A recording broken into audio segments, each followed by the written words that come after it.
Doutor Lauro, bom dia.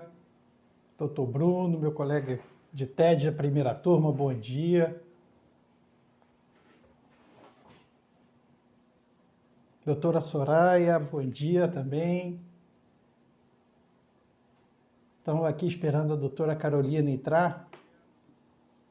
Ela deve estar entrando já já.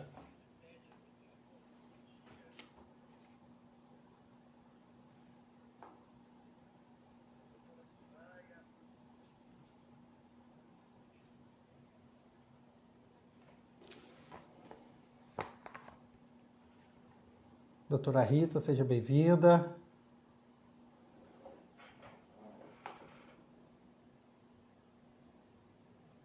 Doutora Kelly.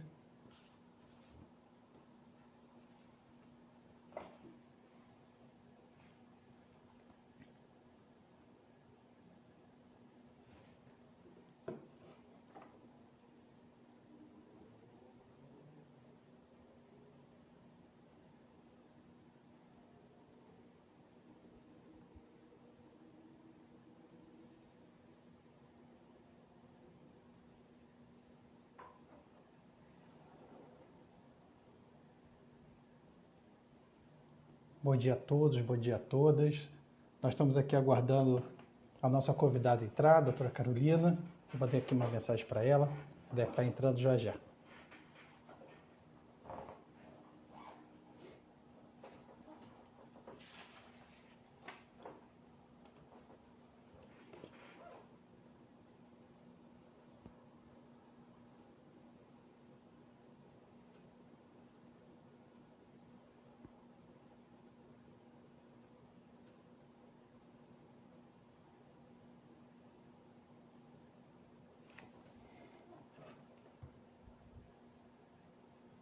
Deixa eu ver aqui, passando.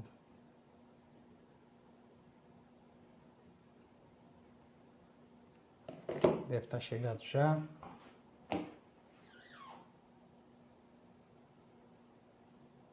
Esse vai ser mais uma live aí da nossa Comissão de Direito do Trabalho, em parceria com a ESA e a OAB. Tá? Aqui a doutora Carolina entrou, pedi para a doutora Carolina que pedir a solicitação para poder aceitar. Opa, pronto.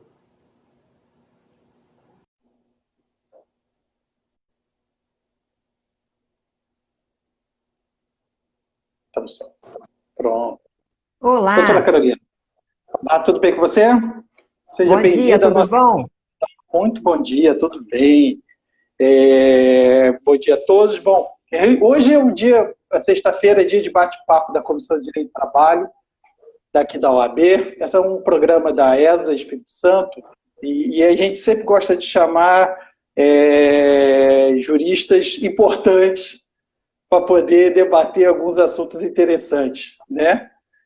Para quem não conhece, a doutora Carolina Tupinambá é advogada, mestre, doutora, pós-doutora, professora da Unirio, professora da UFRJ, e esse é só o breve currículo dela, né? Doutora, seja bem-vinda, professora. É um prazer tê-la aqui conosco na nossa live. O meu também, professor Rodolfo, eu agradeço muito o convite, a disponibilidade, o carinho com que a gente planejou essa live. Fico muito contente de estar aqui com vocês. Tá, sem problema. Agora, tira o professor, tá? Aqui ainda não tenho essa pretensão toda, não, sou apenas um estudante ainda. Então, hoje nós vamos bater um papo com a professora Carolina sobre os impactos do julgamento do STF na MP 927 ao revogar o artigo 29. Como o nosso tempo não é longo e o assunto é espinhoso, eu vou passar já a bola para você, professora. Qual, na sua visão, foram os impactos desse julgamento? Bom, realmente o assunto é espinhoso, mas em compensação também é um assunto que eu reputo assim de extrema relevância, a questão da saúde e segurança do trabalhador nesse momento que a gente está vivendo, né? Ele já vinha sendo, é um tema que já vinha tendo vinha galgando já um certo prestígio no Supremo Tribunal Federal, uma roupagem jurídica mais robusta, a gente vê isso pelo julgamento do caso do amianto, já há alguns anos atrás. Depois você tinha aquele caso dos bombeiros, que também se falava da jornada, e o Supremo também falou um pouco de saúde e segurança. Quando você viu, agora mais recente, a gente teve o caso da gestante e da lactante, agora na semana passada a gente teve o caso da declaração de constitucionalidade do nexo epidemiológico. Então, repare que é um tema, quer dizer, o artigo 7º, inciso 22, que fala do direito dos trabalhadores, né, a observância das normas de saúde e segurança do trabalho, cada vez mais vem ganhando contornos do Supremo, de referências do Supremo Tribunal Federal. Então, isso eu já queria deixar bastante destacado, porque é um tema muito caro, e nessa oportunidade, o julgamento dessas 7 foram ajuizadas. Contra a medida provisória 927, o Supremo declarou, sim, que a medida era proporcional, mas suspendeu a eficácia de 2 dispositivos, dentre eles o artigo 29. Então, a construção, e aí a gente tem que interpretar bem, porque para não cair, né, na falsa ideia de que o artigo 29, ele dizia que não será considerada doença ocupacional a Covid-19, salvo se demonstrado o nexo causal. Quando o Supremo diz que isso tem que ter eficácia suspensa, a gente pode cair na armadilha de imaginar, olha, agora o Supremo disse que a Covid-19 é uma doença ocupacional. E não tem nada a ver isso. O que o Supremo disse foi que a Covid-19 poderá ser ocupacional ou não. Isso vai depender do quê, Rodolfo? Do contexto que vai se colocar. Então, o que eu destaco primeiro? Só te interromper um pouquinho, professor. E eu acho que você tocou de um tema que eu acho que é importantíssimo para a gente deixar claro. Muito embora a imprensa tenha noticiado de que teria sido o STF declarou como acidente. Não. O STF apenas tirou a vigência do artigo 29. Ponto. Entra na regra geral de todas as doenças profissionais e do trabalho. Né? Exatamente. O que a gente tinha ali era uma regra, basicamente, de ônus da prova. Então, você tinha o empregado, né? Ele teria que demonstrar o nexo causal para comprovar que a Covid-19 teria, assim, relação com o labor desempenhado. O que a gente tem com a suspensão da eficácia do artigo 19? O que nos sobra? O artigo 20 da Lei 8213, né, a Lei de Benefício de 91. O artigo 20, ele vai lá e fala, no início ele vai classificar o que são as doenças típicas, né, as doenças profissionais, vai classificar, vai conceituar as doenças do trabalho, que aí nesse contexto é que entraria a Covid-19 ou não, dependendo, e mais adiante, no parágrafo 1º, vai equiparar essas doenças profissionais, as típicas e as doenças do trabalho, ao acidente do trabalho. Mas vai fazer uma advertência, no sentido de que as doenças endêmicas, isso no artigo 20 da Lei 8213, que as doenças endêmicas, que seria uma espécie, né, de singular do que a gente está vivendo aí, de pandemia que atinge todo o planeta, essas doenças endêmicas, elas não seriam consideradas doenças ocupacionais, a não ser que o trabalhador demonstrasse que teria as adquirido por conta do desempenho da atividade laboral. Então, a gente tem, o que vale a regra geral, era exatamente no mesmo sentido do artigo 29 da medida provisória. Ou seja, a gente vai ter que olhar para o estilo da atividade. E nesse aspecto, eu acho que é muito interessante a gente tomar como referência a Convenção número 155 da OIT, aquela convenção que vai falar sobre saúde e segurança do trabalho, ela vai apontar, vai prestigiar como parâmetros, né, a serem tomados em consideração para medição de diagnósticos de graus de risco de labor, na saúde e segurança, as pesquisas, as notas técnicas de maior de maior modernidade, contemporaneidade, maior aderência ao estado da ciência. E me parece que nós temos uma fonte muito interessante nesse aspecto, que seria que foi até, essa fonte foi até referida numa nota técnica do Ministério Público do Trabalho recentemente, que é o quê? A classificação de riscos de contato do coronavírus com trabalhadores emitida pela OSHA. O que é a OSHA? É uma organização norte-americana, Occupational Safety and Health. Ela teria produzido um catálogo de atividades com uma classificação quadripartite, quer dizer, as atividades de risco baixo, de risco mediano, de risco alto e de risco altíssimo. Eu acho que aqui a gente tem uma plataforma muito boa para trabalhar, porque o fato é o seguinte, quando a gente for partir para o ônus da prova, para a demonstração do nexo causal, a gente vai se deparar com uma prova extremamente difícil, sofisticada, e como é que a perícia, né, a partir do momento que é uma doença de prazo determinado de duração, a gente não vai ter como produzir essa perícia para demonstrar um nexo causal que aconteceu lá atrás. Então, muito provavelmente, os julgadores vão ficar atrelados a essa questão de demonstração de que foram feitos os usos adequados do EPI, das medidas de isolamento, né, de distanciamento social. E um dos parâmetros que a gente pode adotar, que é interessante, é essa classificação da OSHA. Então, por exemplo, uma atividade de alto risco, as atividades desempenhadas em hospitais, né, em casas de saúde. Quando a gente vai falar lá de um risco mais abaixo, alto, mais abaixo, os atendimentos das pessoas em farmácias, né? Em geral, as pessoas vão lá porque estão com alguma queixa na saúde.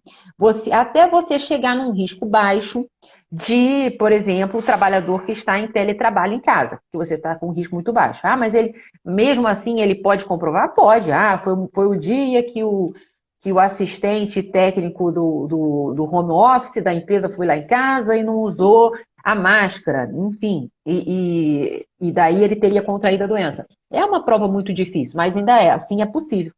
E aí, a gente vai ter então essa divisão. As atividades de baixo risco, o empregado vai ter que comprovar. Já as atividades de alto risco, me parece que nós vamos ter que definir a questão nos termos da inteligência, da lógica, do tema 932, né, julgado pelo Supremo Tribunal Federal, também uma outra oportunidade em que o Supremo prestigiou a questão do artigo 7º, inciso 22, e aí o Supremo explicou que aquelas demandas, demandas laborais que inserissem os trabalhadores num cenário de risco especial, acima daqueles naturalmente suportados pela população, nessas hipóteses, a responsabilidade seria objetiva. E aí a gente teria a aplicação do artigo 927, parágrafo único do Código Civil, que fala que basicamente uma ilustração da teoria do risco criado, né? Então, o empregador, ele que ofere lucro pelo desempenho desta atividade que oferece risco laboral acima da média, ele iria ser responsabilizado objetivamente.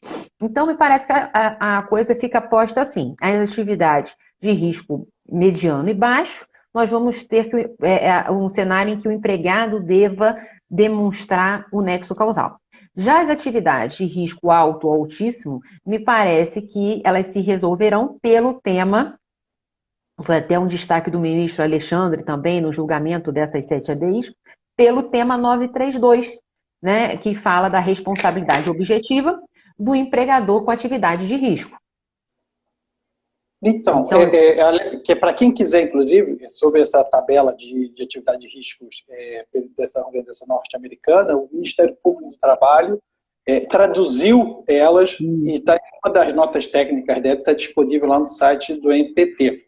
Tá? Mas aqui, professora, assim, eu vejo assim, uma uma dificuldade. Por quê? Porque aquela tabela é uma tabela geral, né? De atividades exemplificativas. Mas, no nosso caso específico, nós temos um decreto declarando atividades essenciais que não podem ser interrompidas durante a pandemia, durante a quarentena, né? Então, assim, como é que fica, por exemplo, essa presunção? Por que eu falo isso? Porque, que pesa essa questão do ônus da prova, o artigo 21 da Lei 8231 diz que a perícia pode declarar como doença ocupacional aquela atividade que tem a relação, aquela doença que tem a relação direta com a atividade. Então, assim, que pese a endemia, numa regra geral, esteja excluída dessa atividade, salvo se comprovado nesse caso, o próprio perito pode fazer essa declaração do nexo, o perito do INSS, né? E aí a gente tem essa questão, ou seja, e se for o caso, por exemplo, de um trabalhador que está dentro daquelas atividades consideradas essenciais pelo tanto governos estaduais quanto o governo federal, né? Como é que ficaria o ônus da prova ou a presunção dessa caracterização como doença ocupacional para esses casos?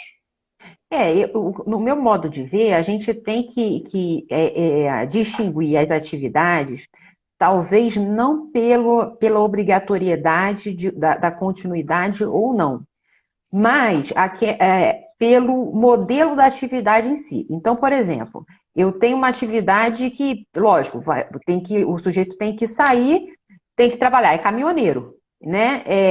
Não tem como, senão a gente vai ficar sem, ainda nesse cenário todo, a gente vai ficar com carência de distribuição de alimentos na população. Então, caminhoneiro, só que ele está sozinho dentro do caminhão dele. E aí, me parece que esse risco é um risco mediano ainda. Eu acho que ali, nesses casos, quando a gente verificar, é uma atividade essencial, é uma atividade que nós temos decreto governamental que restringe a possibilidade, né, de se adequar ao isolamento social que é recomendado pela OMS, mas nessas hipóteses, se o empregador fornecer cumprir todas as normas de saúde e segurança que lhes são postas, e aí com todos os critérios aí mais modernos que possam existir cientificamente, né? E aí a gente volta à Convenção 155 da OIT como um parâmetro geral do que a gente deve ser levado em consideração. Me parece que aí o ônus permanece do empregado, para demonstrar que não houve o cumprimento escorreito das normas de saúde e segurança ocupacional. Porque senão a gente passa a ter uma classificação ligada à obrigatoriedade ou não da atividade, e isso não é o essencial em relação ao contato com o coronavírus, que desencadeia a Covid-19. O essencial é estar em contato com outros doentes, estar em contato, né, estar em ambiente, por exemplo, o caminhoneiro tem que ficar sei lá, em baixas temperaturas, em ar-condicionado, fechado com outras pessoas. Então, eu acho que me parece mais relevante para a gente adotar como critério o cenário em que desenvolve essa atividade do que propriamente se ela é obrigatória ou não. Agora, se a gente evoluir mais um pouco, indo mais além, o que nos importa, quer dizer, qual que seria a repercussão, as consequências práticas de uma doença ocupacional vir a ser considerada como acidente de trabalho, aliás, uma doença comum, a Covid-19, uma doença que pode dar em qualquer habitante do planeta Terra. O que é a diferença, né? Quais são as repercussões jurídicas quando a Covid-19, ela, seja por meio da perícia, seja porque a atividade é de alto risco, a responsabilidade objetiva, enfim, ela foi classificada como acidente de trabalho. O que a gente tem? E aí a gente tem que organizar isso, porque senão a gente também fica perseguindo um objetivo que a gente não sabe onde é que vai dar. E aí vamos enumerar aqui as consequências práticas do que a gente está conversando. A primeira, que todo mundo vai ter a mente, né? Em primeiro lugar, mais simplificado, é a estabilidade, não é isso? Então, o empregador, nos 14 dias, ele vai ficar custeado pelo patrão, afastado. Agora a gente tem aquela outra medida provisória, agora esqueci o nome, que reembolsa que reembolsa o empresário desses 14 dias. Então, quer dizer, o governo vai estar arcando. Depois do 15º dia, ele vai se afastar pela Previdência Social, e vai ser necessário, porque a gente tem um ciclo de uma doença que certamente vai extrapolar o isolamento um período muito maior do que 15 dias. Após a cessação do benefício previdenciário, nós vamos ter o retorno desse empregado ao ambiente laboral com a estabilidade prevista no artigo 118, né, da Lei 8213. Ele não vai poder ser demitido um ano após a cessação do benefício. Então, primeira consequência, vamos anotar aqui, é a estabilidade. Vamos organizar aqui o pensamento. Segunda consequência que a gente vai ter, que também já é uma situação bem batida, é a necessidade de permanência dos depósitos do FGTS. Então, o que a Lei 8.036 vai falar? A Lei 8.036 fala lá, e agora até não me recordo o artigo, que durante o período de afastamento do empregado que se torna ausente por força de acidente de trabalho ou doença equiparada ao acidente de trabalho, durante esse período de afastamento, o empregador deverá manter em dia os depósitos fundiários 8% mensal. Então, veja, se ele tiver afastado por uma causa que não seja ocupacional, ele quebrou o braço jogando boliche, tá ótimo, é motorista, vai ter que ficar 40 dias em casa. Mas nesse período, nesse mês, o empregador não vai ter a obrigação de depositar o FGTS. Agora, quebrou o braço na batida do ônibus, é motorista. Durante esse período, ele vai ficar afastado e o empregador continuará sendo devedor da conta vinculada ao FGTS, tá certo? Então, já temos aqui 2 pontos, estabilidade e FGTS. Vamos para o terceiro ponto. A partir do momento em que eu tenho declarado, né, configurada a doença ocupacional, que vai ser na forma do artigo 20 da Lei 8213, que vai ser equiparada ao acidente de trabalho, o que acontece?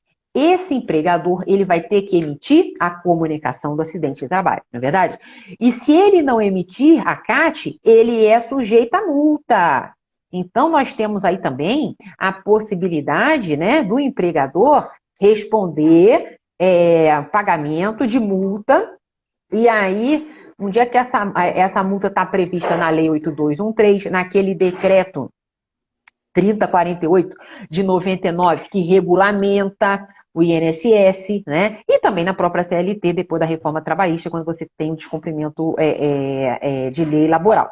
Então, você tem aí também sujeição de multa. Agora, você pensar, o empregador vai responder a multa muito mais do que isso, porque nessa hipótese, aí eu já vou para uma consequência número 4, nós vamos ter o quê? A possibilidade de configuração, doutor Rodolfo, até de crime. Por quê? Porque a gente está colocando vida de terceiro em risco, não é isso? Tem previsão no Código Penal, a próprio descumprimento de norma de saúde e segurança do trabalho, né? A Lei 8213, o decreto, já falam que configura contravenção penal. Mas até aí, contravenção penal, a gente sabe, né? Esse crime já está difícil no país, imagina contravenção penal. Mas você colocar vida de terceiro em risco, né? Agindo com dolo ou culpa, você pode aí ter configurado, inclusive, crime, e aí, na pior dos cenários, crime de homicídio, né? Crime de exposição ao perigo e por aí vai. Então, veja que é uma consequência de ultra relevância num cenário que se coloca. Agora, vamos pensar mais adiante para esse empregador que vivencia, né, uma hipótese. Imagina esses de responsabilidade objetiva. A gente está falando aí de administrações de hospitais, de clínicas, né, de casas de saúde. Então, que não podem fazer nada contra. É uma responsabilidade posta na lei. A gente vai ter ainda a eventualidade de aumento da alíquota, aquela alíquota também prevista lá no decreto da FAP, que é para a aposentadoria especial, né? E aí o empregador, como é que a gente vai definir a alíquota? Medindo o número de acidentes de trabalho ou doenças equiparadas em determinado cenário de tempo, e aí você também pode ter a majoração da alíquota. Então, Porque senão a gente fica discutindo uma coisa e não sabe no que vai dar. Sim. Então, a gente já está falando da estabilidade, já estamos falando da multa, já estamos falando do aumento da alíquota. E aí, vamos pensar aqui, uma sexta consequência que a gente tem que destacar. Para o empregado dar uma facilitada também. Por quê? Porque o empregado, ele vai, se ele vai se candidatar a um benefício da Seguridade Social, sei lá, qualquer benefício, aposentadoria, ou o próprio auxílio doença normal, ele tem que cumprir um período de carência.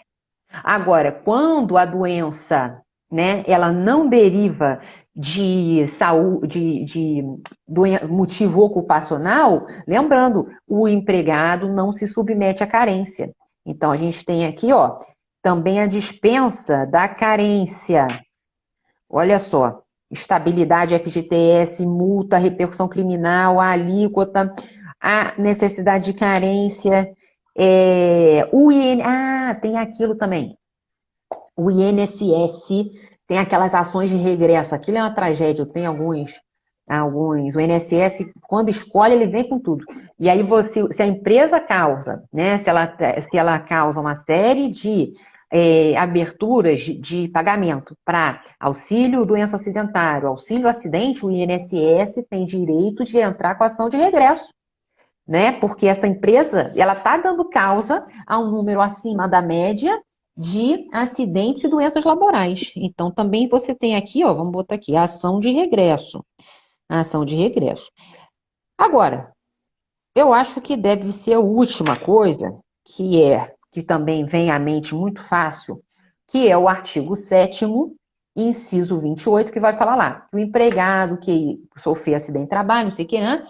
Que tem direito a seguro de saúde e, além do benefício previdenciário, uma indenização do pro trabalhador, se demonstrado o elemento anímico, ou seja, né, se demonstrado que o empregador agiu com dolo ou culpa. Então, nos casos da responsabilidade objetiva, nós vamos ter aí uma suavizada nesse aspecto, porque nessas hipóteses, o que a jurisprudência tem trazido para a gente, no sentido de que, nessas hipóteses, a indenização ela não vai contar com o caráter punitivo, né? E o caráter pedagógico. Então, lógico que dá uma suavizada, se a gente não demonstrar esse elemento anímico. Ó, vou dar bom dia, um monte de gente legal aqui entrando, olha que maravilha. Muitos amigos queridos, ó, povo, sexta-feira de manhã não é para os fracos não, hein? E tem umas perguntas aqui, não sei como é que... E olha que em termos de home office, não tem mais sexta de manhã. Antigamente a gente não tinha isso, né? Sexta da advocacia era tranquilo, agora acabou isso. Home office, pauleira o dia inteiro. Mas, professora, eu acho que tocou num ponto, certo. A questão é segurança, né? Nós estamos, assim, o Rio está em vias de voltar a abrir algumas atividades, né? No Espírito Santo, o comércio, por exemplo, já voltou a abrir de forma gradual, está sendo programado, algumas atividades já estão sendo liberadas, por exemplo, já se está discutindo aqui já a abertura, inclusive, de academias, né? Seguindo alguns protocolos. Aqui a abertura da economia aqui um pouco avançada em relação ao Rio de Janeiro. E aí, o empregador, a empresa, pequena, micro, grande, tem que ter um cuidado gigantesco com a questão da segurança, né? E ainda mais, e aí eu trago um complicador, porque com a revogação da medida provisória 905 de 2019, o acidente de percurso volta para o cenário. Então, assim, a gente ainda tem a questão de que você pode ter questionamentos de acidentes com causas, né? De acidentes de percurso por Covid em razão do deslocamento, com a utilização de transporte público. Né? E isso é um complicador. Trago mais um complicador. A MP 927, ela permitiu que você dispense o empregado sem realização do exame demissional, se o exame periódico tivesse sido realizado dentro de um período de 180 dias. Né? Considerando que o coronavírus é uma doença que demora um pouco para se externar e até você ter o diagnóstico, ela pode avançar mais um pouco, você pode ter questionamentos futuros, por exemplo, no caso de empregados que já tenham sido dispensados agora em março, abril, por exemplo, você pode ter sérios questionamentos dessa configuração e trazendo complicações, né? Sobre essa questão também.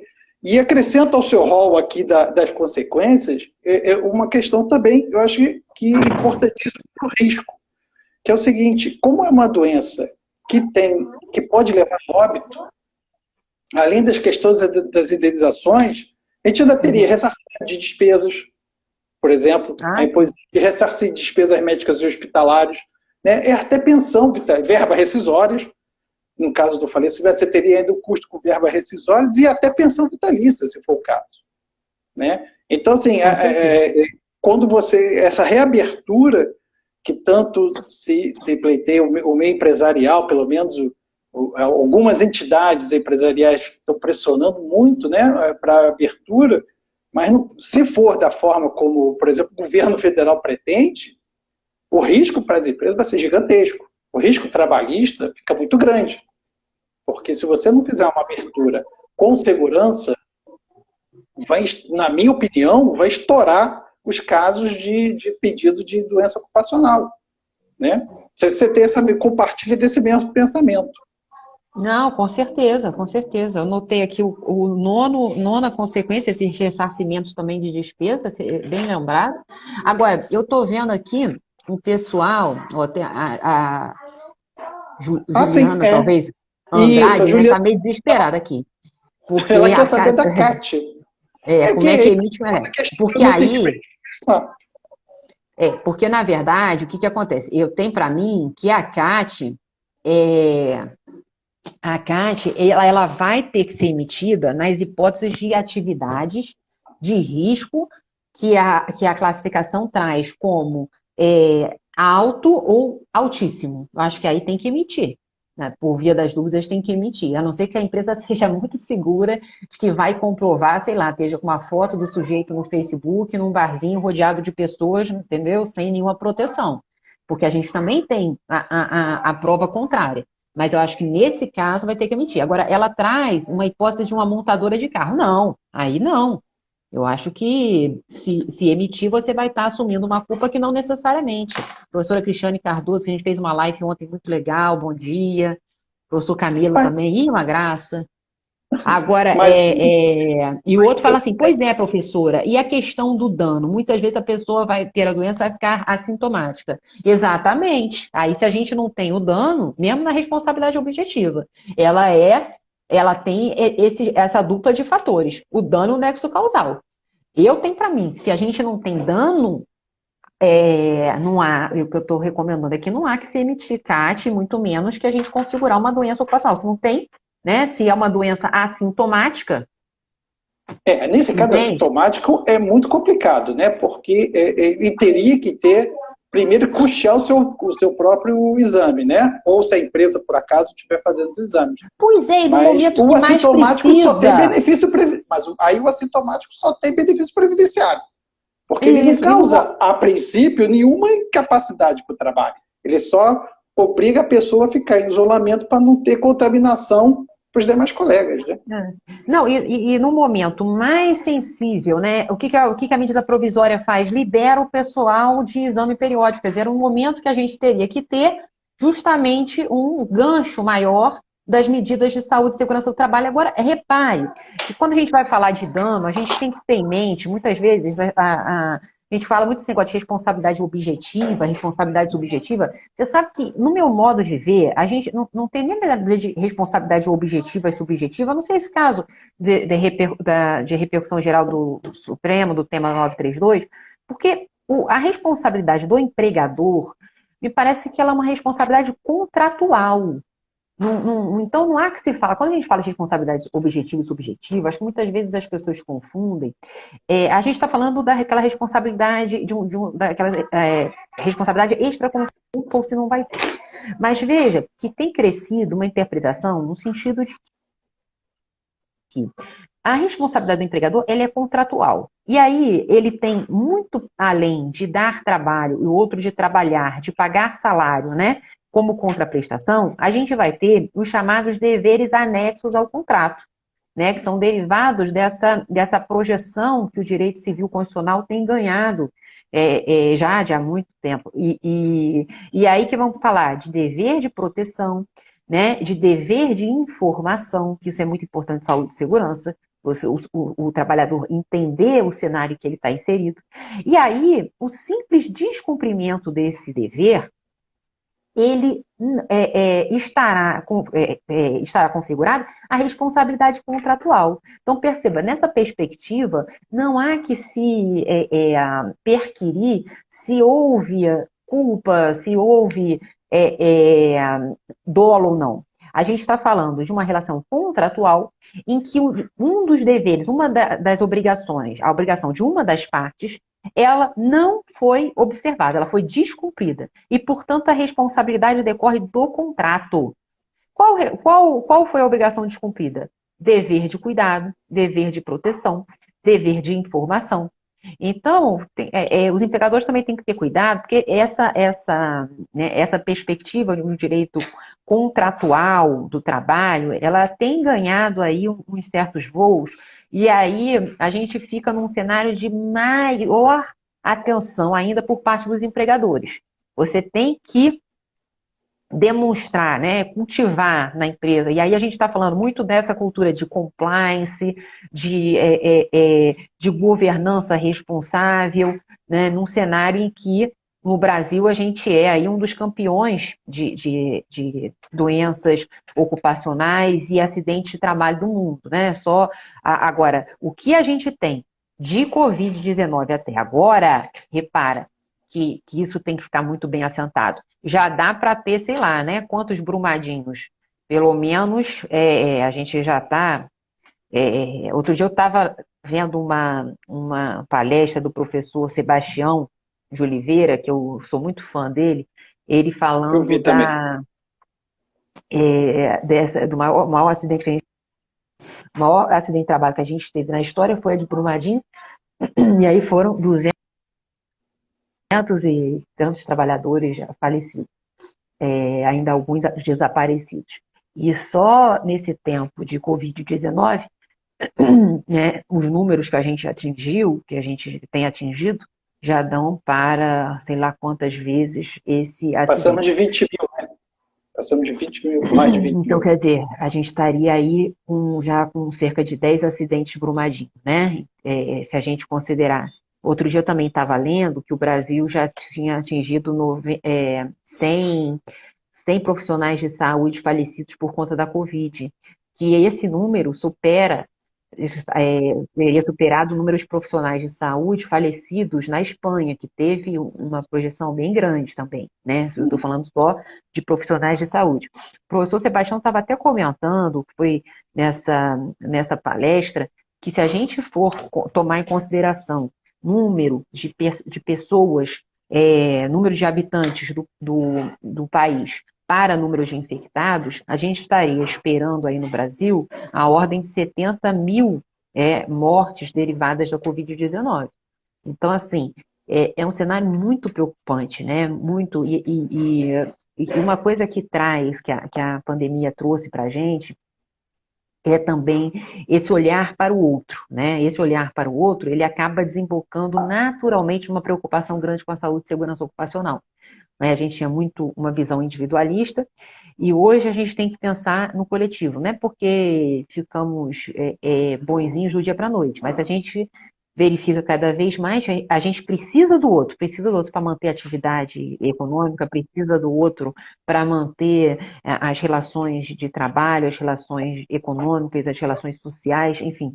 Então, esse olhar para o outro, né, acaba projetando ainda mais os deveres de cuidado. que são chamados deveres anexos, deveres derivados da boa-fé objetiva, que estão inerentes ao contrato de trabalho. Então, antes disso tudo aí, a gente ainda pode pensar que, eventualmente, se a gente tiver um cenário, né, de um empregador que não, que não ofereça os equipamentos de proteção individual, por exemplo, a gente pode não estar falando de responsabilidade objetiva nenhuma. É uma violação de dever contratual, ou seja, obrigação imediata de indenizar. Né? Obrigação imediata de indenizar. Então, isso é uma outra perspectiva, ainda mais radical, mas que eu acho que guarda uma lógica, uma coerência com o momento que a gente está vivendo, e é mais um despertar aí para o tomador de serviço colocar na balança o retorno das atividades, mas o retorno das atividades com segurança. E o que a gente vai ter, né, Rodolfo, com esse retorno das atividades também, que eu acho muito preocupante, em que parâmetros que vai se dar esse retorno das atividades. Que eu não sei se você está reparando, mas o pessoal, eu pelo menos, o pessoal está ficando doido, né? A gente fica meio neurótico, né, com as pessoas que a gente não sabe mais. Então, assim, o que pode... mesmo que venha um decreto, essas bobagens que aparecem, agora a academia é atividade essencial. Vê lá se a academia vai encher do dia para a noite. Não vai. Não vai, as pessoas estão muito temerosas. Vê lá se a gente vai voltar a frequentar o escritório o número de vezes por semana que a gente fazia antes disso tudo. Não vamos, porque percebemos que existem outras formas de prestar serviço que também são eficientes. Então, a lógica do mundo do trabalho, ela se transforma muito. E ela está muito, assim, positivamente neurotizada nessa questão da saúde e da segurança dos trabalhadores. Eu acho que acertadamente. Né? A gente não tem como evitar. A gente nunca experimentou, a nossa geração e as gerações dos nossos pais nunca experimentaram uma situação dessa. O que a gente tem, que a gente está vivendo, é a situação similar à guerra, né? À revolução. Pessoas em casa, as pessoas com medo é uma doença que a gente tem... A gente está vivendo a gripe espanhola, né? Assim, a minha bisavó foi vítima, minha bisavó e minha avó, quando crianças, eles conviveram com isso, né? Então, as pessoas ainda se recordam do como era. A gente não, óbvio, isso é uma situação nova para a gente, ainda mais no Brasil. Mas para algumas partes do mundo não é tão nova assim, né? Você tem já tiveram outras pandemias, endemias, não chegaram a ser pandemias, chegaram a ser endemias e tiveram que enfrentar isso. Mas tem até uma colocação sobre o que você está falando, foi até da professora Karine Rocha, que é o seguinte: dentro desse dever de cuidados que você ressaltou, né? Olha só que problemão, né? A empresa poder ter no seu ambiente de trabalho empregados assintomáticos e, ao mesmo tempo, ter responsabilidade de manter um ambiente de trabalho saudável. Pois né? é, Ou seja, por isso que a gente tem que... É o custo dessa abertura, né?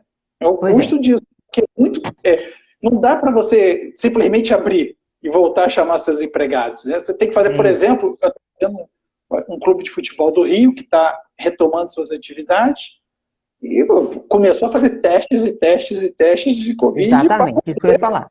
Por isso, a importância desses exames periódicos, que numa contramão das necessidades, do que se coloca, a medida provisória dispensa. Isso que eu acho que é mais surreal da medida provisória 27, são as medidas de saúde e segurança do trabalho. Porque a questão das medidas de enfrentamento, eu acho assim, é preocupante a questão das férias, né, de antecipação de todos os períodos de repouso. A gente vai ter aí, né, após o findo dessa pandemia, porque, se Deus quiser, vai passar, a gente vai ter realmente uma sobrecarga de trabalho, porque imagina, as pessoas que creditaram horas em banco de horas, que é uma das possibilidades da medida provisória, as pessoas que anteciparam feriados, as pessoas que anteciparam as férias, as pessoas que anteciparam as férias futuras, que não começaram nem a contar o período aquisitivo. A gente está falando aí de uma possibilidade de sujeito trabalhar 4 anos direto sem repouso. Sem contar os atuais acordos individuais, eu não estou nem falando da MP 936, estou falando do artigo 2º da 927, né? Que, segundo uma redação, na minha opinião, modesta, esdrúxula, porque você não pode botar um acordo para sobrepor a lei e a uma norma coletiva, os abusos que devem estar ocorrendo com isso. A gente ainda não sabe. Isso não chegou, pelo menos no meu escritório ainda não chegou ainda, mas tenho certeza que 3, 4 meses já deve estar chegando. Então, ou seja, tem uma série de problemas, né? Essas questões. E aí o mais grave, e eu concordo com você, eu sempre fui muito crítico nisso, foi essa questão da flexibilização das normas de saúde e segurança do trabalho.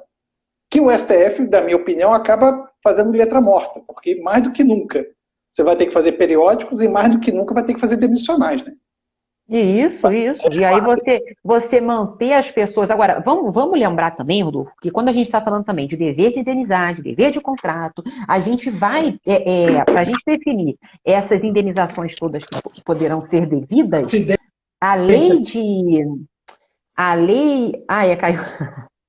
A lei do meio ambiente, aquela lei lá de responsabilidade ambiental, o próprio artigo 223 da CLT, eles trazem como atenuante, repara isso, hein? O esforço havido na prevenção daquele risco laboral. Então, quando fala lá no 223, quando fala assim, vamos tarifar o dano moral, que até tá sob júdice no Supremo se é constitucional ou não a norma derivada da medida da reforma trabalhista, mas bem ou mal, fala lá que o juiz levará em consideração o grau de culpa do empregador.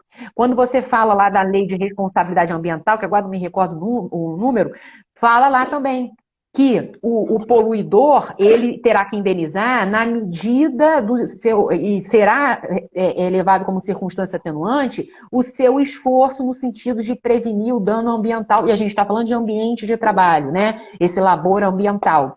Aqui um outro colega colocou também sobre as medidas de prevenção de risco laboral no home office. A questão do home office é interessante porque, assim, repare que quando o artigo 75 da CLT, ele vai falar lá que o home office você tem que advertir o empregado dos riscos de saúde e segurança.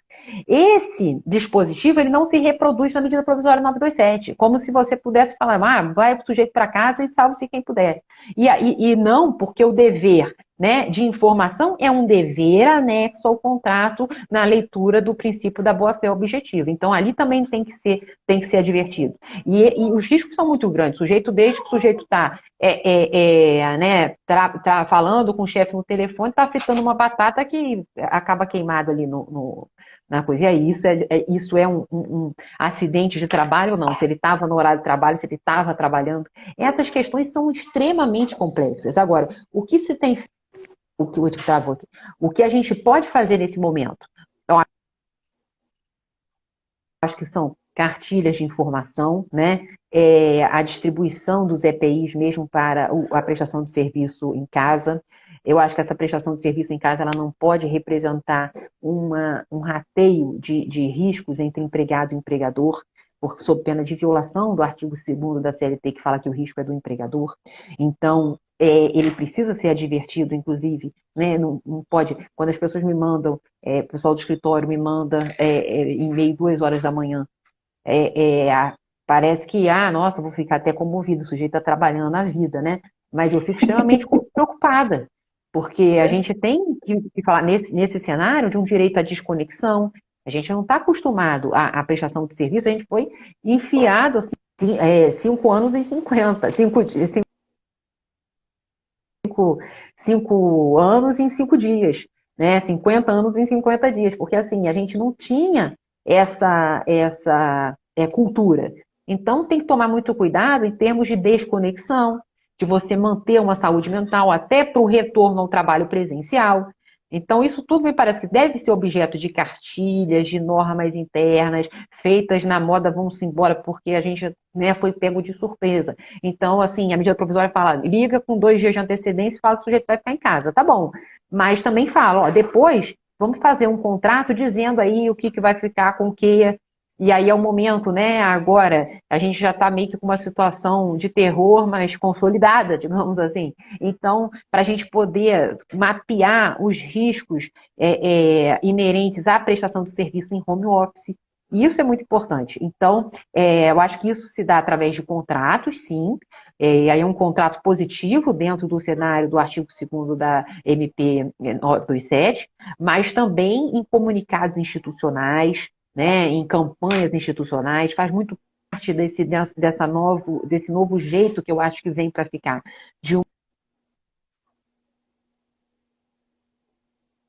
Está falhando aqui. Vai trazer muito com esse novo normal um princípio que está na Constituição, o princípio da solidariedade. A gente não falava de princípio da solidariedade. Qual que seria o Muito conteúdo pouco, jurídico disso, muito né? pouco. Até onde a gente é responsável pelo bem-estar, pela vida, pela saúde, pela segurança do outro. Então, mesmo o sujeito que está, ele está num cenário assintomático.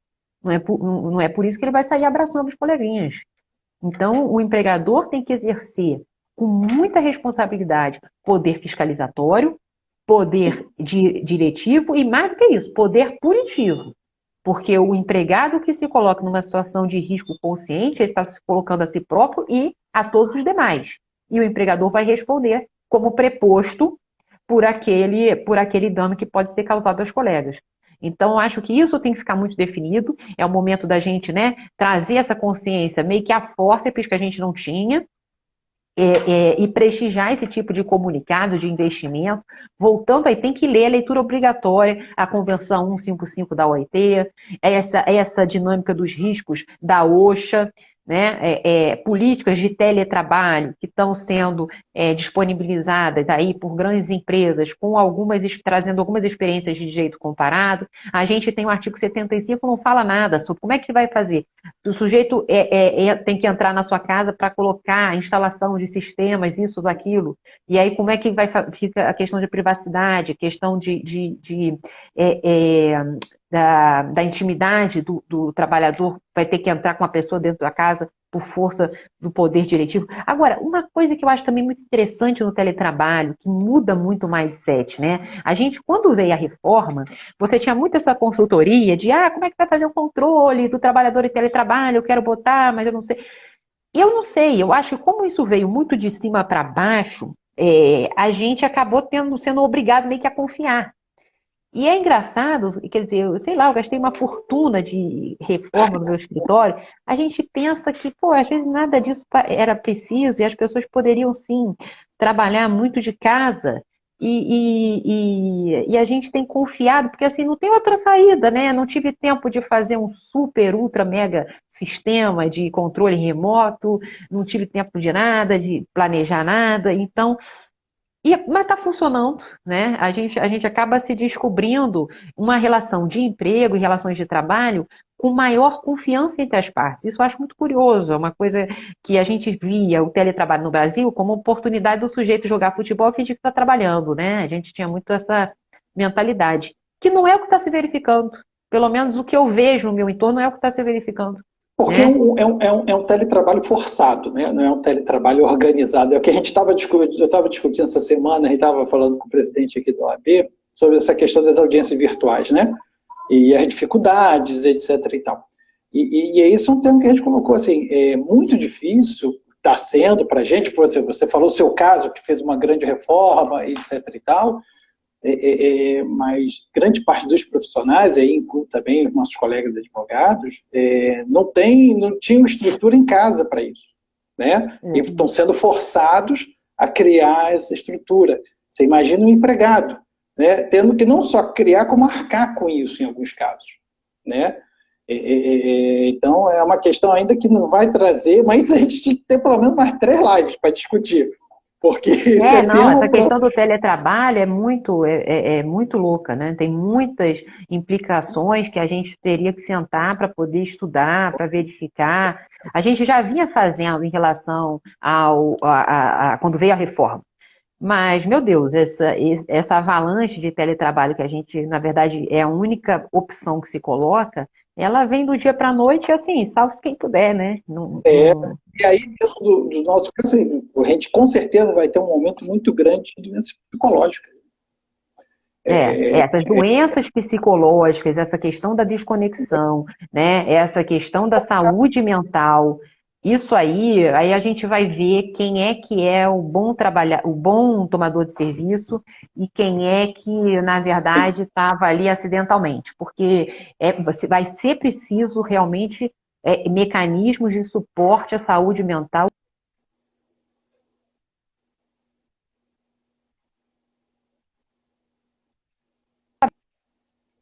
Também, professora, falhou aqui. Então a gente fica com medo dessa convivência social. E é um paradoxo tão grande que, veja, se a gente estivesse na vida que segue normal, quando é que eu iria conhecer o presidente da Comissão de Direito do Trabalho do Espírito Santo? Hoje, em maio. É muito improvável, ia estar igual uma louca no trânsito, assim para baixo, né, em audiência, não sei o quê. Então é engraçado que a gente tem vivido uma aproximação, né, de pessoas com esse distanciamento forçado. Então, é tudo muito complexo, Rodolfo. Eu acho que o que vale é a gente ficar refletindo com a gente na condição de tomador de serviço, ou ainda na condição de advogado trabalhista, se reinventar a todo momento, trazer soluções que possam, né, racionalizar essa nova forma de relação de trabalho, e, enfim, com certeza sair disso vivo, né? Porque são muitos desafios que se colocam para a advocacia, né? Para o mundo do trabalho, para a confiança nas relações. Hoje, por exemplo, essa semana começa uma discussão sobre abertura, né? Porque o prazo para a quarentena da advocacia acaba semana que vem. Exato. Né? Então, e aí, o momento de se abrir, ou exato, tem que se manter mais fechado, enfim. E aí os problemas... Agora, olha que coisa também. Como é que a vida muda? Eu fico muito amedrontada. Você vê que eu sou a neurótica amor. Do que está falando de saúde mental, eu já tenho zero. Porque você pensa, a gente estava estudando agora, dias atrás, um pouquinho antes de entrar esse negócio de pandemia, como é que era a economia compartilhada, que o Uber, que aquilo, que tinha a Airbnb, não sei o que, não. Que era uma verdade, né? Pois é, aí agora, quem é que quer compartilhar o quê? Tu vai entrar no carro dos outros? Não vai! Então a Uber está caindo. Quer dizer, um negócio que de repente era a solução do mundo, agora você vai compartilhar a casa, Jesus. Você vai para a casa dos outros para ficar um final de semana. Que aí tem gente que diz que o vírus morre. Há uma discussão maior, inclusive, que esse tipo de doença, por exemplo, põe em xeque aquela economia globalizada, com abertura de fronteiras e por aí vai. Ou seja, a discussão mudou 360. Quer dizer, refreia o negócio de uma forma que você fica impressionado, né? Então a gente estava igual uma doida estudando o negócio que agora não é mais. Você vai imaginar, não, acho que os hotéis você talvez ainda vá, você tem uma situação sanitária, sei lá, mais confiável, mas Airbnb, a gente falava, né, gente, como é, que coisa louca, porque a principal atividade econômica de hospedagem, não tem um hotel, não tem um patrimônio, então as coisas estão ficando super efêmeras. Agora a gente volta, né, retroage um pouco, volta esse pêndulo rapidamente para não, cada um fica na sua casa, não tem que compartilhar mais nada. Então, assim, eu não sei, gente. Desce que eu quero, né? Para que eu quero descer. Por isso que, assim, eu acho que ninguém tem opinião, assim, a gente não tem como cravar uma opinião, né? Eu acho que cada um, a gente ainda está construindo esses pensamentos, e por isso que essas lives são, esse bate-papo é importantíssimo, para a gente trocar experiências e trocar ensinamentos, para tentar construir um pensamento comum, para tentar enfrentar essas consequências que nós vamos ter, né? Professora, bate-papo bom é bate-papo que passa rápido, né? Nosso tempo está agora no finalzinho já. Eu queria agradecer imensamente. Eu sei que você faz 1000 lives por semana, tem uma agenda apertadíssima, então agradeço muito você ter aceito o nosso convite para bater esse papo conosco, tá? E não, eu que agradeço. As considerações finais aí. Não, querido, eu que agradeço, eu não estou nem fazendo mais tanto, porque agora, esse negócio do prazo trabalhista, né? Eu sou advogado só trabalhista, a gente nunca suspendeu, né? Então, assim, é meio filme de terror, então você tem que ser 4 em 1, né? Então, Já fez audiência virtual? já fiz audiência virtual e sustentação oral virtual. Mas de Hoje faço uma... instrução, Hã? De de instrução instrução não. De não. instrução ainda não fiz, não. Agora, convido o pessoal aí, aproveito para fazer uma propagandinha mais tarde, vou falar com o ministro Douglas sobre desafios pandêmicos, 18 horas aqui, que vai ser o happy hour, no meu perfil. Agradeço muito, professor Rodolfo, foi um prazer lhe conhecer, ter esse contato aí com o pessoal do Espírito Santo. Deus Acaba que quiser vai cair a voltar. nossa live.